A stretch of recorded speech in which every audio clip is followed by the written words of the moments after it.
ચોમાસાની ઋતુને ધ્યાનમાં રાખીને મોન્સૂન કામગીરીના ભાગરૂપે મોરબી મહાપાલિકાની મેલેરિયા શાખાએ મચ્છરજન્ય રોગોના નિયંત્રણ અને અટકાયત માટે સઘન કામગીરી હાથ ધરી છે।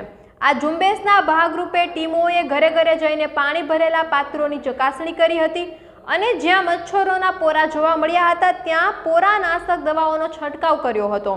આ ઉપરાંત ખુલ્લી ગટરો અને વોકળામાં મચ્છરોનો ઉપદ્રવ અટકાવવા માટે દવાનો છંટકાવ, ફોગિંગ અને ડસ્ટિંગ જેવી પ્રવૃત્તિઓ પણ કરવામાં આવી હતી।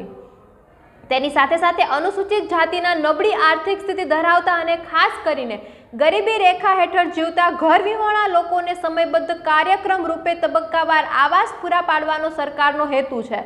જે વ્યક્તિઓ ખુલ્લો પ્લોટ ધરાવતા હોય, તદ્દન કાચું ઘાસ માટીનું ઘાસપુડાનું કુબા ટાઈપનું મકાન, જે રહેણાંક યોગ્ય ન હોય તેવું મકાન ધરાવનાર તથા મકાન માલિકની સંમતિથી પ્રથમ માળ ઉપર મકાન બાંધવા માટે ₹1.70 લાખની સહાય 4 હપ્તામાં મળવાપાત્ર છે। જે અન્વયે નાણાકીય વર્ષ 2025-26 દરમિયાન આ યોજનાનો લાભ મેળવવા માંગતા હોય તેવા અરજદારોને લિંક ઉપર ઓનલાઈન ફોર્મ ભરીને અરજી કરવાની રહેશે।